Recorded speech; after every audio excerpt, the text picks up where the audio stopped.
ውድ ጥለስ ሚዲያ ቤተሰቦችና ታዳሚዎች ሰላም ጤና ይስጥልን። ይህ በጥለስ ሚዲያ ባሳየ ደርቤ የሚቀርበው የህዳር 21 ቀን 2018 ዓ.ም የዘወትር ፕሮግራማችን ነው። በዛሬው ፕሮግራማችን ልዩ ልዩ መረጃዎችን፣ ወቅታዊ ጉዳዮችን፣ ዕለታዊ ክንውኖችን፣ አጀንዳዎችን ወደ እናንተ የምናደርስ ይሆናል።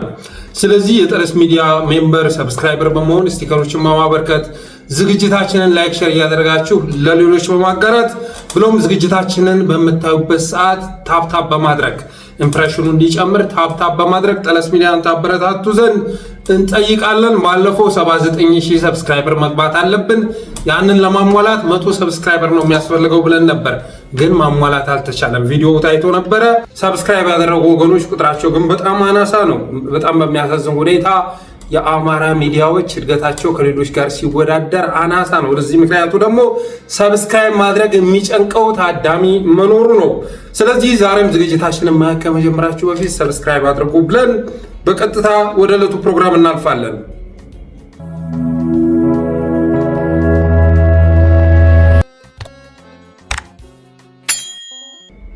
በትናንትናው ዕለት ጠቅላይ ሚኒስትሩ የመደመር መንግስት የሚል ርዕስ የተሰጠው መድረክ ሲመራ ነበር። ያንንም መድረክ አንድ ሰው ሲታደመው ታይቷል። እና አሚኮ ላይ እና ፋና ላይ የሆነ ሰዓት ላይ አንድ ሰው ሲያው ነበር። እንኳን የቲክቶክ አዋርድ ኑሮ ይቅርና የዘመናችንን ትውልድ ጭንቅላት የሚያባትን እንደ ቲክቶክ አዋርድ ኑሮ ይቅርና የሚታይ ነገር ባይኖር እንኳን አብይም መመልከት ጊዜን ለማጥፋትና ስራ እንደመፍታት እንደኋላ ቀርነት እየተቆጠረ በመምጣቱ የተነሳ አገሬው ይቅርና የሳይበር ሚሊሻውና አመራሩ እየተመለከቱ አልነበረም። አብይ አህመድ የሚናገረውን ነገር እንኳን አገሬው ህዝቡ ይቅርና የሳይበር ሚሊሻውና አመራሩ ራሱ እያየው አልነበረም። ፍሬ አልባ ንግግር የሚያደርገውን ጠቅላይ ሚኒስትር በመከታተል ፈንታ ቲክቶክ አዋርድ ሲመለከቱ ነበር እና አንድ ሰው ሲያይ ነበር። ያንን ሰው ስንገምት ያየ ሰው ሽመልስ ይመስለናል። አንድ ሰው ላይፍ ሲከታተል ነበር። ይሄ ሰው ማን ይሆን ብዬ ሳስብ ከያየ ሰው ሽመልስ የተሻለ ሰው አልመጣልኝም። ያየ ሰው ሽመልስ ምን ትዝ አለኝ?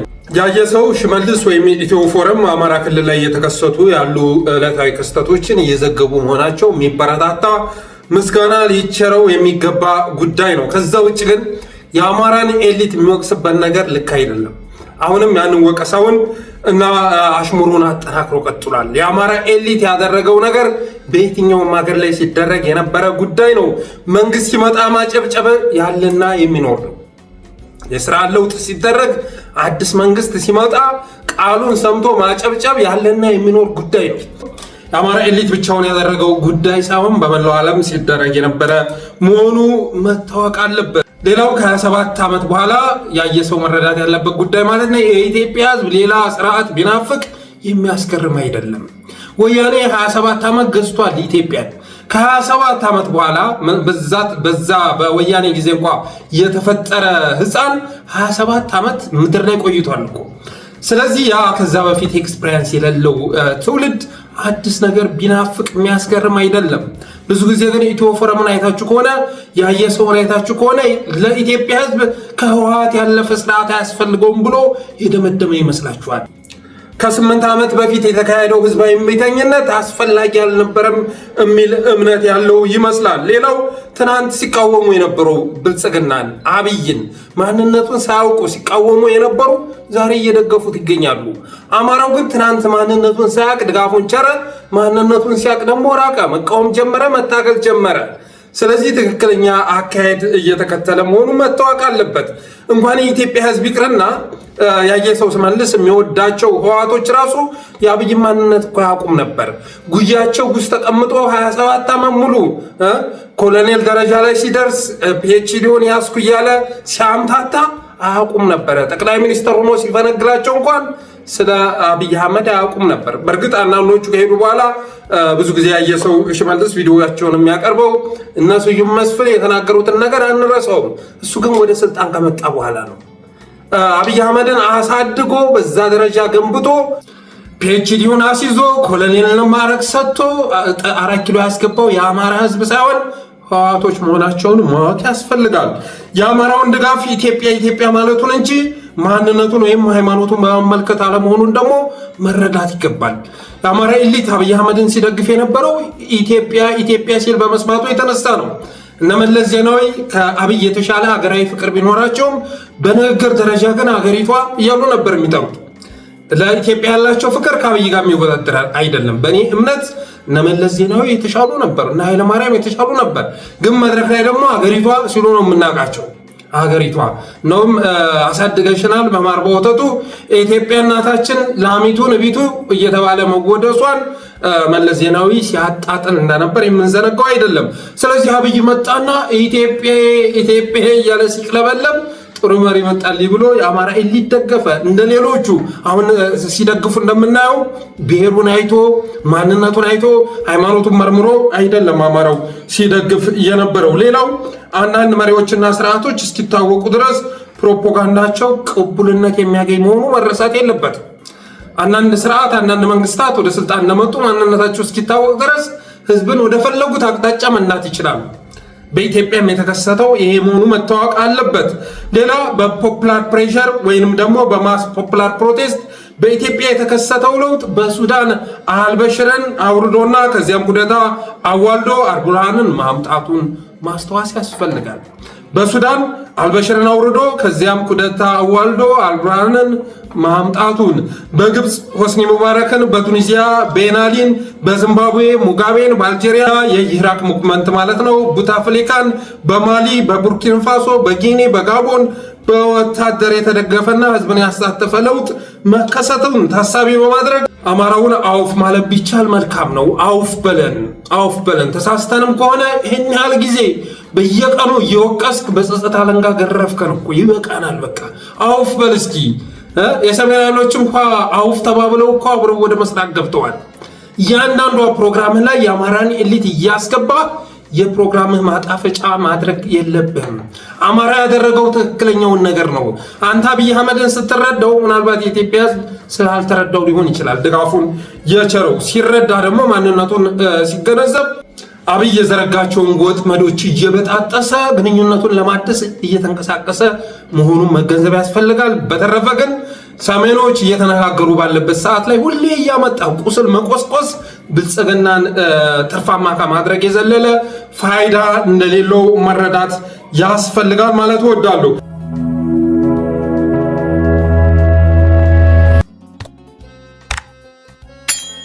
ይህም ብዬ ወደ ተነሳውበት ርዕስ ስመለስ እንግዲህ ጠቅላይ ሚኒስትሩ ትናንት አንድ ሰው በታደመበት የላይቭ ፕሮግራም ላይ የመደመር መንግስት የሚል መድረክ ሲመራ ነበረ።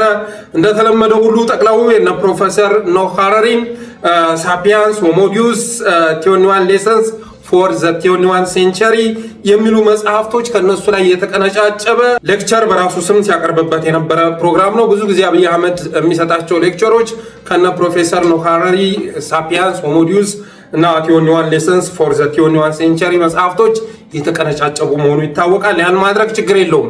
አብይ አህመድ ግን የራሱ ፈጠራ የራሱ ግኝት አስመስሎ ነው የሚያቀርበው። ትናንት የሚያደርገው ይህንን ነው። አብይ እስካለ ድረስ ብልጽግና የሚጠራቸው ስብሰባዎችና የሚያዘጋጀው መድረኮች ሁሉ የአብይን ልሂቅነትና አዋቂነት ከመግለጽ ባለፈ የኢትዮጵያ ችግሮች የሚገመገሙበትና መፍትሄ የሚቀመጥበት ሊሆን እንደማይችል ተመላክቷል። አብይ አህመድ የሚያዘጋጃቸው መድረኮች በሙሉ የሱን ልሂቅነት፣ የሱን አዋቂነት፣ የሱን ዕውቀት ከማሳየት ባለፈ የኢትዮጵያ ችግር የሚዳሰስበት የሚተነተንበት መፍትሄ የሚቀመጥበት ይሆናል ተብሎ አይታሰብም። ትናንት የሰጠውን ሌክቸር ስታው የከንቱ የሆነ ሰውዬ የናዝሬቱንም መድረክ በከንቱ እናሳለፈው ትረዳላችሁ። አዋቂነቱን ለማሳየት መሪያችን በጣም የሚገርም ምጡቅ ነው የሚባልበትን መድረክ እንዳዘጋጀ ትረዳላችሁ። የኢትዮጵያ ችግር የቀረበበት መፍትሄ የተቀመጠበት ነው ማለት አይቻልም። ሌላው አብይ አህመድ የሸገር መሪ መሆኑን አምኖ መቀበሉ የታየበት ነው። አብይ አህመድ በትናንትናው መድረክ ላይ የሸገር መሪ መሆኑን አምኖ የታየበት መድረክ ነው። እስኪ አይተነው እንመለስ። አዲስ አበባን ብንወስድ አዲስ አበባ ራሱን ከአጥር ገላግሏል። ብር ያለው ሰው ኢንቨስት የሚያደርግ ሰው ከመጣ አዲስ አበባ ይጠቀማል። ያ ሰው ኦሮሚያ ቢሄድስ፣ አማራ ቢሄድስ፣ ሌላ ክልል ቢሄድስ የመጀመሪያው ጥያቄ ዕውቀትና ገንዘብ አለህ ወይ ሳይሆን ከየት ነው የመጣኸው ነው። እንደሰማችሁት አዲስ አበባ አጥሯን አፍርሳለች ይላል። ገንዘብና ዕውቀት ያለው ሁሉ መጥቶ የሚሰራባትና የሚለወጥባት ከተማ ሆናለች ይላል። ኦሮሚያና አማራ ስትሄዱ ግን ምን አለ በማለት ፈንታ ከየት ነው የመጣው ነው የምትባለው እያለ ኦሮሚያና አማራን ከሸገር ጋር ሲያወዳድር ነበር። እውነት ግን አይደለም። ይሄ ንግግሩ እውነት አይደለም። ምክንያቱም ዛሬ ለምሳሌ አዲስ አበባ ብትሄዱ የቤት ዋጋ የመሬት ዋጋ ዘጭ ብሏል። የሚገዛ የለም፣ ፈላጊ የለም። ያ የሆነበት ምክንያት ለምንድን ነው? ብሩ በዚህ ልክ እየተንኮታኮተ ባለበት ሰዓት ላይ ሰዎች ገንዘባቸውን ወደ መሬት ወደ ቤት መቀየር ያልፈለጉበት ምክንያት ምንድን ነው ካላችሁ እና አብይ አህመድ የዘረኝነት አስተሳሰብ የሚያራምዱባት ከተማ ስለሆነች ነው። አዲስ አበባ ላይ አሁን ላይ ቤት መግዛት የሚፈልግ የለም፣ መሬት መግዛት የሚፈልግ የለም። ራሳቸው ተቀራምተውታል። ከዛ ውጭ ግን ባለሀብቱ እንደውም ለቆ እየወጣ ያለበት ሁኔታ ነው ያለው እና አዲስ አበባ ላይ ማንነት ሳይጠየቅ ገንዘብ ያለው ኢንቨስት የሚያደርግባት ከተማ ናት የሚለው ፍጹም የሆነ ውሸት ነው። እንደውም ከአዲስ አበባ ይልቅ ኦሮሚያና አማራ ክልል ይሻላል። አማራ ክልል ጭራሽ አይወዳደርም። አማራ ክልል እኮ የማይመቸው ለክልሉ ህዝብ ነው፣ ለአማራው ነው የማይመቸው። ባህር ዳር ላይ ያለው የኦሮሚያ ወይም የኦህዴድ ብልጽግና ቅርንጫፍ ጽሕፈት ቤት በመሆኑ የተነሳ አንድ የኦሮሞ ባለሀብት ባህር ዳር፣ ጎንደር ብሔር ከአማራ የበለጠ ቅድሚያ ያገኛል። እውነቱ ይሄ ነው። አዲስ አበባ ላይ ግን ዛሬ ትናንትና ኢንቨስትመንት ከፍተው የነበሩ ሰዎች የሚከስሩባት ከተማ ሆናለች። ማንነታቸው ታይቶ አዲስ አበባ ላይ ያሉ ባለሀብቶች ማለት ነው ግማሹ እንዲከስር የሚደረግባት፣ ግማሹ ደግሞ እንዲከብር የሚደረግባት ከተማ ሆናለች። አንዳንዱ ማንነቱ ታይቶ ቋንቋው ተለይቶ የተለየ ድጋፍ ሲሰጠውና እንዲከብር ይደረጋል። አንዳንዱ ደግሞ በቋንቋው እንዲከስር የሚደረግባት ከተማ ናት። የመሬትና የቤት ዋጋም የቀነሰው ስለዛ ነው። ከዛ ውጭ ግን እንኳን ባህር ዳር ላይ የኦሮሚያ ብልጽግና ጽሕፈት ቤት ቅርንጫፍ ተከፍቶ ይቅርና የኦህዴድ ቅርንጫፍ ባህር ዳር ላይ ተከፍቶ ይቅርና የቀድሞ ተላላኪው የራሱ ልዕልና የነበረው በአደም ቢኖር እንኳን አማራ ክልል ላይ ኦሮሚያ ላይ ያለውን ሁኔታ ማስተካከል የጠቅላይ ሚኒስትሩ ዕጣ ፈንታ ነበር፣ የሱ ስራ ነበረ። ይሄንን የማይረዳው ብላኔው ጠቅላይ ሚኒስትር ግን ራሱን የሸገር ከንቲባ አድርጎ አስቀምጦ ከእናንተ እኔ መመራት ከተማ የተሻለች ነች የሚል መልእክት ሲያስተላልፍ ነበር። የሸገር ከንቲባ እኮ አዳነች አቤቤ ነች አይደለም እንዴ? አብይ አህመድ እኮ የኢትዮጵያ ጠቅላይ ሚኒስትር ተብሎ ነው የተቀመጠው አይደለም? ምንም እንኳን አቅሙ ብቃቱ ከፕሮጀክት ኮንትራክተር ከመሆን የዘለለ ባይሆንም የኢትዮጵያ ጠቅላይ ሚኒስትር ተብሎ ነው የተቀመጠው። ስለዚህ አማራ ክልልም ኦሮሚያም ላይ ላለው ጉዳይ ተጠያቂው ይህ ብላኔው ጠቅላይ ሚኒስትር ነው። ይሄንን የማይረዳው እና አዲስ አበባን እንዳገሩ መመልከት የጀመረው ጠቅላይ ሚኒስትር ግን ከናንተ ከምታስተዳድሩት ክልል የኔ ክልል ይሻላል የሚል መልእክት ትናንት ሲያስተላልፍ ነበረ። ከዚያ ውጭ መደመር ሰው ተኮር የሚለው ድስኩር መድረክ ላይ ተሰቅሎ መቅረቱንና አብይ አህመድ የሸገር ከንቲባ መሆኑን ያመላከተበት ሆኗል። ስለ አንሸንት ሲቪላይዜሽንም ሲተርክ ነበር። በአግባቡ ታሪክን ሳያውቅ ለቃቅሞ ያመጣውን እንትን ሰዎች ላይ ሲደፋ ነበር። ስለ ኩሽ ሲቪላይዜሽን፣ ስለ ዳማት ሲቪላይዜሽን ሲናገር ነበር። የኩሽ ሲቪላይዜሽን የአባይ ወንዝን መሰረት ያደረገ ቢሆንም አብይ አህመድ ግን ለራሱ በሚያመች መልኩ ቀይ ባህር ላይ አምጥቶ ሲያስቀምጠው ታይቷል። ዋና ፎከሱ ቀይ ባህርን የሚቆጣጠር ነው። ፑንት ወጥቶ ሲወርድ የኩሽ ስልጣኔ መጣ። የኩሽ ስልጣኔ እንደገና ቀይ ባህርን በስፋት ይዞ እዚህ ጋር እንደምታዩት ወደ ኋላ እስከ ሱዳን ድረስ ይሰፋል።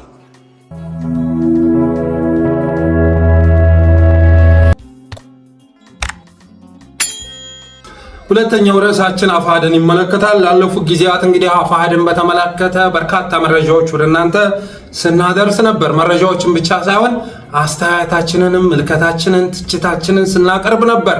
ትናንትና አፋሕድ ያወጣው መግለጫ ያ ትችታችን ልክ እንደነበረ የሚያሳይ ሆኖ አግኝተነዋል። ትናንት አፋሕድ አንድ መግለጫ አውጥቷል። በዚያም መግለጫው ላይ ማስረሻ ሰጤና መስፍን አባተ፣ መስፍን ከፈለኝ ከአፋሕድ የስራ አስፈጻሚ ኮሚቴ አባልነታቸውና ከድርጅት አባልነታቸው እንዲታገዱ መወሰኑን ገልጿል። ሁለቱ ግለሰቦች ከየትኛውም ተቋም ጋር ተገናኝተው በድርጅቱ ስም በግል እንዲናገሩ ውክልና ተሰጥቷቸው እንደማያውቅ በዚህ አጋጣሚ እንገልጻለን ብሏል። በተጨማሪም ይላል እስክንድር ነጋ በአፋሕድ ጎጃም ጠቅላይ ግዛት እዝ ውሳኔ መሰረት ኢንጂነር አሻግሬ ባየ የእዙ መሪ ሆኖ ተመድቧል ይላል። ሌላ ገተታ ለመፍጠር ሞክሯል እስክንድር ነጋ።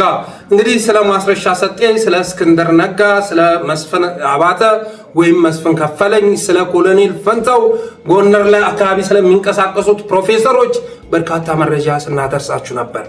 አንዳንዶቹ አቋማቸውን ቀይረው ወይም ደግሞ ውሳኔ ላይ መድረስ አቅቷቸው አሁን ላይ አብረው ማስረሻ ሰጤ ጋር ለመግባት አልደፈሩ ሊሆን ይችላል። ግን በአንድ ወቅት ሁሉም ተሰባስበው ጎንደርም ላይ ያለውም አይነት ተሰባስበው ከብልጽግና ጋር በብር ጉዳይ ላይ ሲመካከር ነበር። 40 ሚሊዮን ይገባችኋል፣ 50 ሚሊዮን አርግልን፣ 60 ሚሊዮን አርግልን፣ ጦሩን ይዘን እንገባለን እያሉ ሲነጋገሩ ነበር። ዛሬ እንግዲህ አዲስ ነገር ተሰምቷል። ከዛ በፊት ግን ስለ ማስረሻ ሰጤ ምን ስንል ነበር የሚለውን ነገር እስቲ ቀንጨብ አድርገን አይተን እንመለስ። እውነቱ ከሆነ የትኛው ነው ካራክተር አሳሲኔሽን የተፈጸመው? ማስረሻ ሰጤን ስንተነትን የነበረው ራሱ ከለጠፈው ቪዲዮ ላይ ተነስተን ነበር አይደለም? እኔ አፋር ላይ ባለፈው ዓመት ከዘመቱ ሚዲያዎች መካከል አንዱ ጠለስ ሚዲያ ነው። ጠለስ ሚዲያን ይሄን ምክደው አይደለም፣ የምኮራበት ተግባር ነው። ከምንም አንጻር አይደለም፣ የሆነ ኃይል ደጋፊውኛ አይደለም። የአማራ ኃይሎች ናቸው ወደ ትክክለኛ መስመር መግባት አለባቸው ብዬ በማሰቤ የተነሳ መረጃም መሰረት አድርጌ ነበር ስተነተን የነበረው። ለምሳሌ አንድ ቪዲዮ የማስረሻን ቪዲዮ ብትመለከቱ አፋባሃ ከወያኔ ጋር እየሰራ መሆኑን የሚገልጽ ቪዲዮ ታገኛላችሁ። የሆነ ቆርቆሮ ቤት ውስጥ ቁጭ ብሎ ጄኔራል ምግበይ ጎጃም አካባቢ፣ ጄኔራል እንትና ከላይ አካባቢ ገብቶ እያለ አማራ ክልል ላይ የወያኔን ጄኔራሎች አስገብቶ የብልጽግና ፕሮፓጋንዳ ሲበዛ ነበር። ለዛ አጸፋ ሰጥተናል። ሌሎችም ስንሰራቸው የነበሩ ፕሮግራሞች በመረጃ ላይ የተመሰረቱ ናቸው።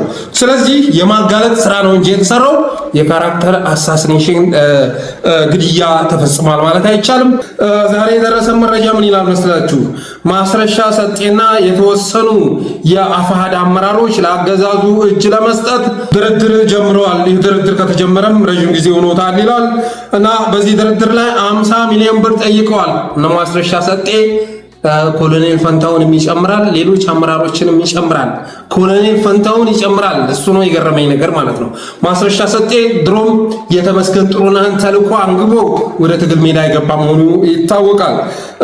ከሱ ጋር ኮሎኔል ፈንታውን አብረው 50 ሚሊዮን ብር ጠይቀዋል ከብልጽግና። ብልጽግናም ይህን ገንዘብ ለመስጠት ተስማምቶ የአማራ ባለሀብቶችን መዋጮ አዋጡ እያለ ብር ሲሰበስብ ነው የከረመው እና በቅርቡ ለሌሎችም ከማስረሻ ሰጤ ባለፈ ሌሎችም የአፋሕድ አመራሮች የብርና ቪዛም የጠየቋሉ፣ ወደ ውጭ ሀገር የሚሄዱበት ቪዛም የጠየቋሉ። ስለዚህ ይህንን አሟልቶ ብልጽግና ለማስረከብ ድብ እያለ ነው እና ማስረሻ ሰጤም ይህንን እየጠበቁ ነበረ። አሁን ላይ ያ ጊዜ በመቃረቡ የተነሳ ህዝብ ጋር መጣላት ፈለጉ እና ማስረሻ ሰጤ ፐርፐዝሊ ነው ባለፈው ጣና ቲቪ ላይ መጥቶ ያንን ቃለ መጠይቅ የሰጠው በዓላማ ነው። ተሳስቶ ምናምን አይደለም። እንዲሰደብ እንዲወገዝ ስለፈለገ ነው።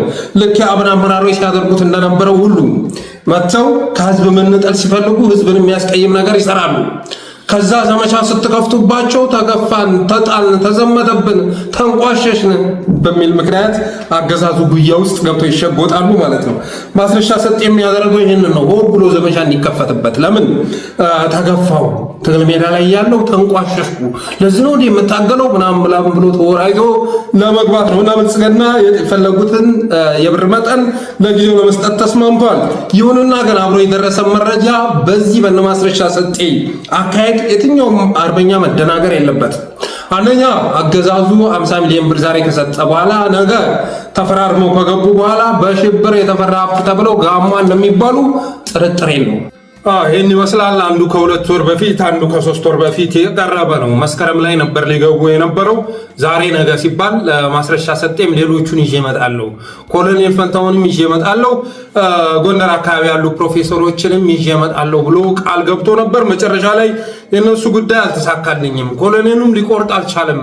ስለዚህ ብቻዬን ልገባ አስቤያለሁ ሲል ብቻህንማ ምን ታደርግልናለህ ተብሎ ከመስፍን ከፈለኝ ጋር ማለት ነው እስካሁን ድረስ መቆየት ችሎ ነበር። ዛሬ ሊገባ መሆኑን ሲሰሙ እስክንድር ነጋ እርምጃ ወሰድኩ ብሎ አሳውቋል። ራሱን የማንጻት ስራ ነው የሰራው።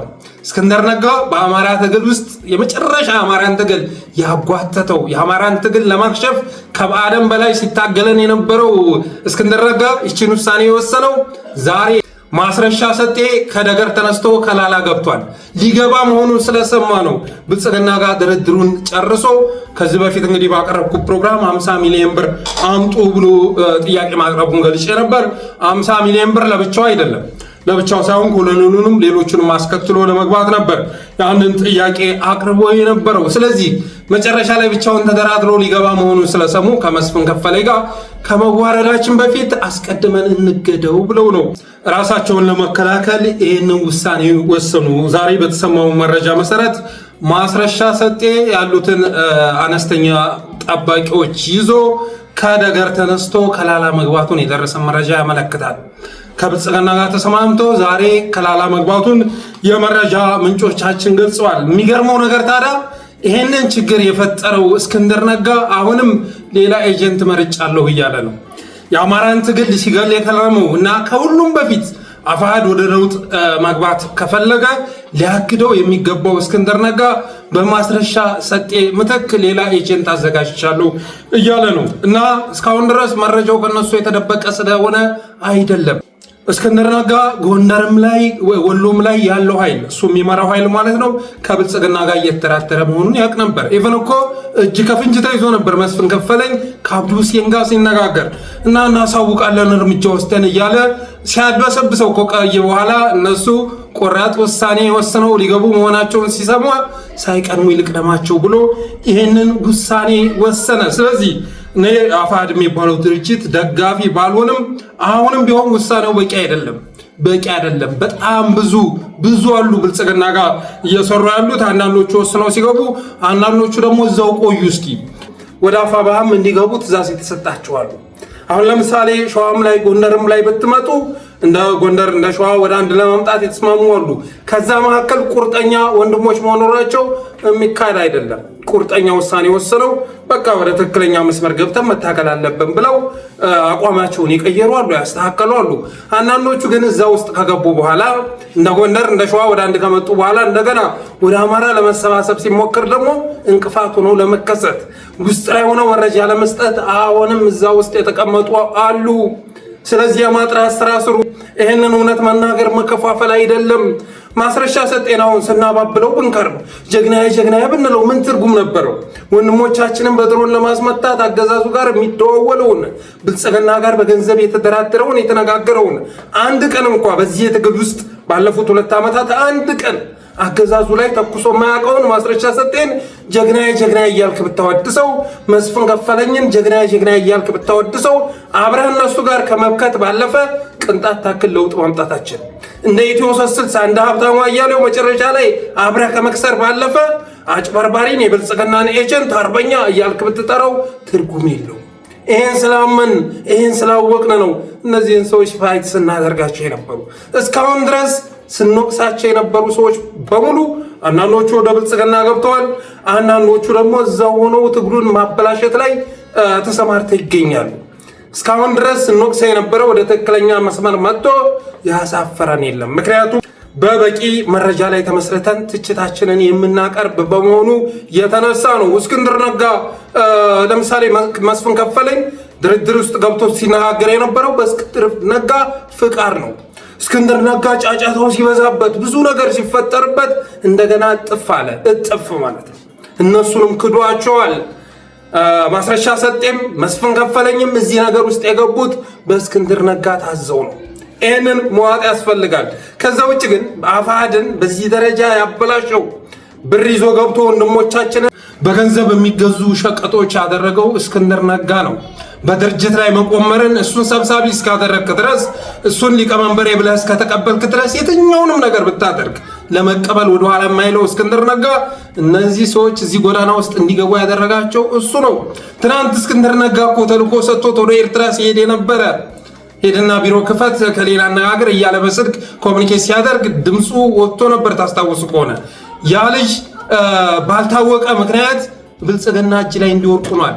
ለምንድነው ብልጽግና እጅ ላይ እየወደቀው ካላችሁ እነ ማስረሻ ሰጤ ስላካዱት ነው። በተረፈ ኮሎኔል ፈንታው አሁንም ቁርጥ ውሳኔ ወስዶ ወደ ትክክለኛ መስመር መጥቷል ማለት አይቻልም። ያምኖ ግን እነ ማስረሻ ሰጤ ያለውን ጠባቂ ይዞ ወደ ብልጽግና ከመግባት ይልቅ ወደኋላ ማፈግፈግም መርጧል። ለኮሎኔል ፈንታው እንዲህ የሚል መልእክት አለኝ። እስካሁን ድረስ እኔ ኮሎኔል ፈንታውን ስተች የነበረው ጀግና የአማራ አርበኛ መሆኑን ክጄ የጦር ጠበብት መሆኑን ክጄ አይደለም። ትችቱ አንዳንድ ጊዜ ሰዎች ከትግሉ እንዲወጡ አስተያየት የምትሰጡበት ሁኔታ ይኖራል። ይህ ሰውዬ አይጠቅምም ከትግል መውጣት አለበት ብላችሁ ስታምኑ አስተያየት ትሰጣላችሁ። ሁለተኛ ደግሞ መስተካከል አለበት ብላችሁ የምትሰጡት ትችት አለ። ኮሎኔል ፈንታውን በተመለከተ እኔ ስሰጥ የነበረው ትችት እንዲስተካከል ወደ ትክክለኛው መስመር እንዲመጣ ከማለም መሆኑን ማሳወቅ እፈልጋለሁ። ስለዚህ ኮሎኔል ፈንታው እስካሁን ድረስ ማስረሻ ሰጤ በተሰማራበት መስመር ውስጥ ተሰማርተ ነገር ውስጥ ከማስረሻ ሰጤ ጋር ቁጭ የምትልበትን እድል ብልጽግና እንደፈጠረልህ ይታወቃል። ነገር ወታደራዊ ወይም ስትራቴጂክ ቦታ ስለሆነ አይደለም የተቀመጣችሁት፣ አገዛዙ እዛ ላይ እንድትቀመጡ ስለፈቀደላችሁ ነው። እኔ አውቀዋለሁ፣ በደንብ አሳምሬ አውቀዋለሁ። ስለዚህ አሁን ላይ ማስረሻ ሰጤ ወደ ብልጽግና ሲገባ አንተ እዛ ጋር ቁጭ ብለህ ቀበሌ ላይ ተወስነህ ስትወላውል መክረሙ ትርጉም የለው እና የሚያዋጣ ከወንድሞቹ ጋር ተስማምተህ ጨረሰ መግባት ነው።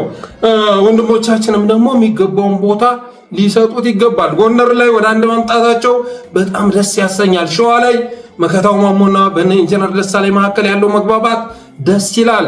ግን ያው መግባባት ደግሞ እንደ አማራ ማደግ የሚገባው መሆን አለበት። ወደ ሸዋ ከመጣ በኋላ እንደገና ወደ አማራ ሲመጣ ያኔ አፋር ሲመሰረት የነበረውን አፋባህ ሲመሰረት የነበረውን ችግር ይዘህ የምትመጣ ከሆነ አሁንም ከዛው አስተሳሰብ አልወጣም ማለት ነው። አሁንም ወደ አንድ የመጣው እንደገና ልትከፋፍል ነው ማለት ነው። አንዳንድ ጊዜ እኮ ውስጥ ላይ ገብተህ ለመከፋፈል ወደ አንድ ኑ ሲባል መምጣት አለበት። ገባ? ሁሉም በቃኝ ብሎ እንደ ማስረሻ ሰጤ ከወጣ ትግሉ ጠራ አርበኛው በአንድ መስመር ላይ ተገኘ። ስለዚህ በጋራ ለመታገል እንቅፋት አይኖርም። በሌላ መልኩ ደግሞ ተጨማሪ ተልእኮ ሲኖርህ እንደገና አቋምህን የቀየርክ መስለህ እጠፍ ብለህ ገብተህ ትግል የማበላሸት የማበሳበስ ስራ ትሰራለህ። ከዚህ አንጻር እኔ አፋሕድ የወሰዱት እርምጃ የሚበረታታ ቢሆንም በቂ ነው ብዬ አላስብም። የችግሩ ስፋት ግዝፈት ከዚህም የበለጠ ነው። በተረፈ ግን ለማስረሻ ሰጤ በስውር ብቻ ሳይሆን በሚዲያም ለብልጽግና መረጃ ሲሰጥ ነበረ። የሌለ ፕሮፓጋንዳ ሲረዛ ነበረ። ጎጃም ቀጠና፣ ጎንደር ቀጠና፣ ሸዋ ቀጠና፣ ወሎ ቀጠና የወያኔ ጄኔራሎች መድቦ ከሌ ጋር እየሰራ ነው። ልክ እና በበቶላ እነዚህ ሳያጌና የሚያወሩትን ወሬ በሚዲያም ጭምር ሲናገር የነበረ ሰው መሆኑ መዘጋት የለበትም። ዛሬም እርምጃ የተወሰደው ሊደብቁት ከማይችሉት ስቴጅ ላይ ስለደረሰ ነው። ክህደቱ አድጎ ብልጽግና ጋር ሊገባ መሆኑን ሲሰማ እስክንድር ነጋ እሱን በማገድ ራሱን መታደግ ነው ጥረት እያደረገ ያለው። እስክንድር ነጋ ግን ከዚህ በኋላ አፋር ላይ ቅንጣት ታክል የውሳኔ ሰጭነት መብል ሊኖሩ አይገባም። የእሱ መክሳት መገርጣት ለአማራ ሕዝብ ምንም ነው። ለአማራ ሕዝብ የሚጠቅመው አስተሳሰብ ነው። ፈለገ ወፍራም ልትሆን ትችላለህ፣ ሊያምርብህ ይችላል። እንደ መልክህ የሚያምር አስተሳሰብ ይዘና ከዛ ውጭ ግን ግርጣት ለብሰህ የገረጣ ሐሳብ እያመጣ አማራ ላይ የምትደፋ ከሆነ የአንተ መገርጣት ድራማ ነው። ጌታዬ ድራማ ነው፣ ጥቅም የለውም። መገርጣትማ አረጋ ከበደም የገረጣ ነው። እሱ አይደለም ወሳኙ ነገር፣ አስተሳሰብ ነው። እስካሁን ድረስ በአልባሳት በተጎሳቆለ ገላ በመሳሰሉት ሲሸውር ነበር። ግን ከሱ በላይ ደግሞ የአማራን ትግል ያጓተተ የለም። በሱ ልክ ስልጣን የሚወድ በሱ ልክ ለስልጣኑ የሚሞት ሰው እስካሁን ድረስ ታይቶ አይታወቅም። እኔ ሊቀመንበር ሁኜ የማልመራው ትግል ጠንቀር ይበል ብሎ የአማራን ትግል መጉዳት በሚችለው ልክ ጎርቷል። ደግሞ እኮ ሊቀመንበር መሆኑ እኮ አይደለም፣ ቅንጭብት ስር ሲደራደርም ተይዞ እንደገና ሀቀኛ ሊጫወት ይሞክራል። እና እንደ አጠቃላይ ግን በጠለስ ሚዲያ ስንናገረው የነበረው ነገር እውነቱ ሆኗል። ሚዲያውም ይኸው ፈራርሶ እርስ በርስ እየተካሰሰ ነው። እርስ በርስ ሲቦጫጨቅ በአሽሙር ሲጎሳሰም ነው የሚውለው። የአማራን ክብር በማይመጥን መልኩ የሚዲያ ባለሙያ በሙሉ አጭበርባሪ ሆኖ እንዲታይ በሚያደርግ መልኩ ትናንትና ከአፋሕድ ጎን ተሰልፎ የነበረው ሁሉ ድርጅቱን በትንትኑ እየወጣ ነው። በተመሳሳይ መልኩ ልሳናቱም እየተበታተኑ ያለበት ሁኔታ ነው ያለው።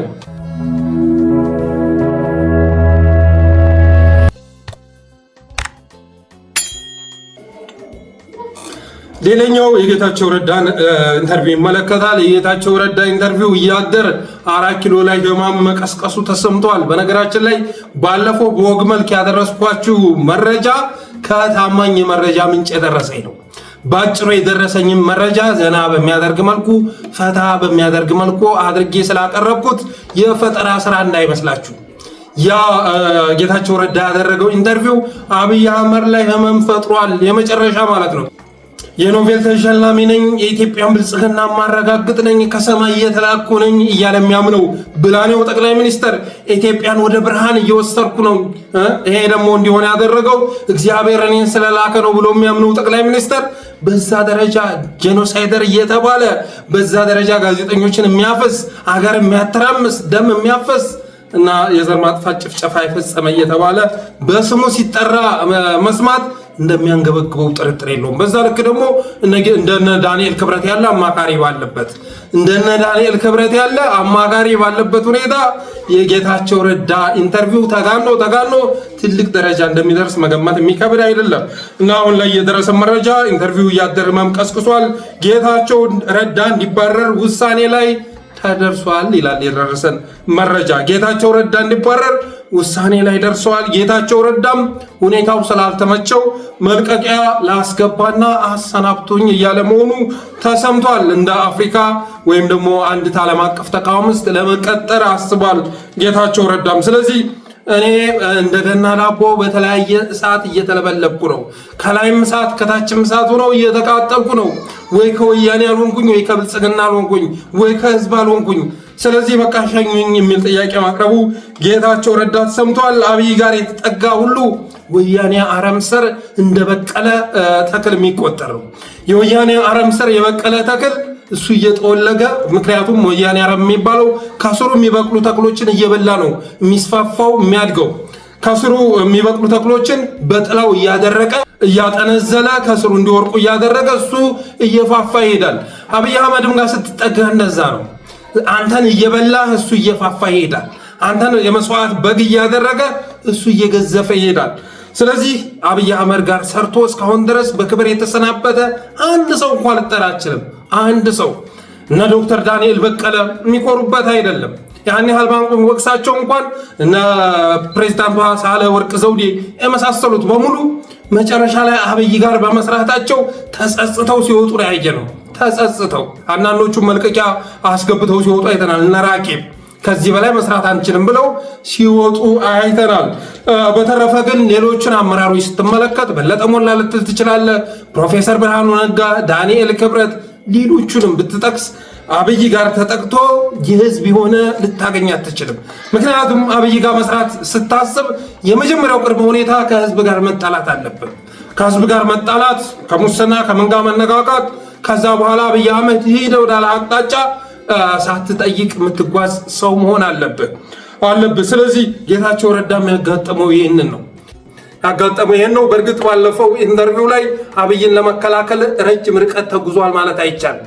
አብይ አህመድን መከላከል ቢፈልግ ኖሮ እኔ ጄኖሳይድ ተካሂዷል ማለት አልችልም የሚል መልስ ይሰጥ ነበር። ጌታቸው ግን ምን አደረገ?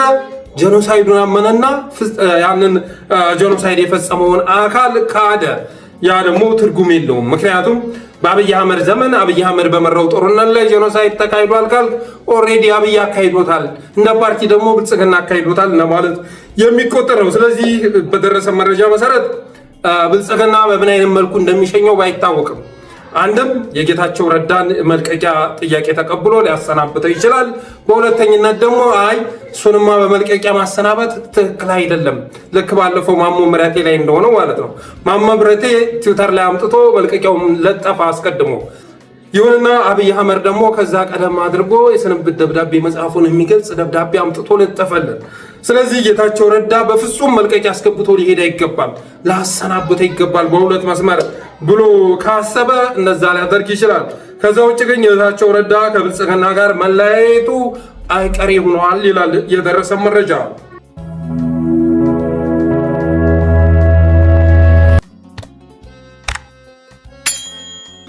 ሌላው ከዛው ከጌታቸው ኢንተርቪው ጋር በተገናኘ ብስራት ለሜሳ የሚባል አንድ ሪሰርቸር ምናምን በሚል ማዕረግ የተጠራ ሰውዬ እሷ ደግሞ ስልጣን ሊሰጣት ነው የሚል መረጃ ደረሰን። ብስራት ለሜሳ እንግሊዘኛ ችሎታ ያለው ቀጣፊና ባለአነስተኛ አእምሮ ሰው ሆኖ አልጀዚራ ላይ የቀረበው አሁን ያ ሰው ምሁር ተብሎ መቅረብ ነበረበት። በፈጠራችሁ ብስራት ለሜሳ ምሁር ተብሎ መጠራት ነበረበት። ምናልባት እንግሊዘኛ መናገር በፈረንጆች ቅላጼ እንግሊዘኛ ማውራት የእውቀት የብቃት መገለጫ ነው ካልተባለ በስተቀር ያ ልጅ እኮ አልጀዚራ ላይ መጥቶ የተናገረው ንግግር አንድ የሀገሬ ገበሬ ምንም ያልተማረው ስለ ኢትዮጵያ ፖለቲካ ካለው መረዳት በጣም ያነሰ ነው። ምሁር ተብሎ ሊገለጽ የሚችል አይደለም። ስለ ኢትዮጵያ ያለው አታይ፣ ስለ ፖለቲካችን ያለው አታይ ኢትዮጵያ ውስጥ ካሉ ዜጎች በሙሉ ያነሰው ተብሎ ሊገለጽ የሚችል ነው። ግን ደግሞ እውነቱ ሳይገባው ቀርቶ አይደለም። ያንን አቋም ያንጸባረቀው እውነቱ ሳይገባው ቀርቶ ሳይሆን ልክ እንደ ጌዲዮን ጢሞቴዎስ እንደነ ጌታቸው ረዳ ስልጣን የሚፈልግ በመሆኑ የተነሳ ነው። አልጀዚራ ላይ መጥቶ ያስተላለፈው መልእክት እዩኝ እባካችሁ ብልጽግናዎች እዩኝና ሹሙኝ የሚል መልእክት ነው ያስተላለፈው። በእርግጥም ከጌታቸው ረዳ ይልቅ ብስራት ለሜሳ ስርዓቱን ለመጠበቅ ለስርዓቱ ለመከላከል ሙከራ አድርጓል። ስለዚህ ወደ ኢትዮጵያ ተጠርቶ ስልጣን ሊሰጥ ይገባል መባሉን የደረሰ መረጃ ያመለክታል። ልክ እንደ ቲክቶከር አንድ ቲክቶክ ላይ የሚሰራ ልጅ አለ። ማንፈይሳ ነው የሚባለው፣ ጥቁሩ ማለት ነው፣ አጫሽ የሚመስል ማንፈይሳ ነው። ስሙን ረሳሁት። ቲክቶክ ላይ ሲከራከር ምናምን ታየ። ከዛ ወደ ኢትዮጵያ ተጠራ። የሚገርም ዶላር ተሰጥቶት በዛው ቢሰራ ያዋጣል ተብሎ በመታመኑ የተነሳ አንድ የሚኒስተር ቦታ ተሰጥቶ ከሚሰራ ይልቅ ቲክቶክ ላይ በየመድረኩ እየተገኘ የልጅ ቢያወራ ይጠቅመናል፣ አያና ማለት ነው ይጠቅመናል ተብሎ በመታሰቡ የተነሳ ለነ ኤርሚያስ ለገሰ የተሰጠውን ያህል ዶላር ተሰጥቶት እንዲመለስ መደረጉ የሚዘነጋ አይደለም። በተመሳሳይ መልኩ ብስራት ለሜሳም ብናመጣው ይጠቅመናል ተብሎ መወሰኑን የደረሰ መረጃ ያመለክታል። በተረፈ የዛሬ ፕሮግራማችን ይህንን ይመስል ነበር። የጠለስ ሚዲያ ሜምበር ሰብስክራይበር በመሆን በተለይም ሰብስክራይብ በማድረግ ስቲከሮችን በማበርከት ዝግጅታችንን ላይክ፣ ሼር እያደረጋችሁ ለሌሎች በማጋራት ጠለስ ሚዲያን አበረታቱ ብለን የዛሬ ዝግጅታችንን እንቋጫለን። እናመሰግናለን።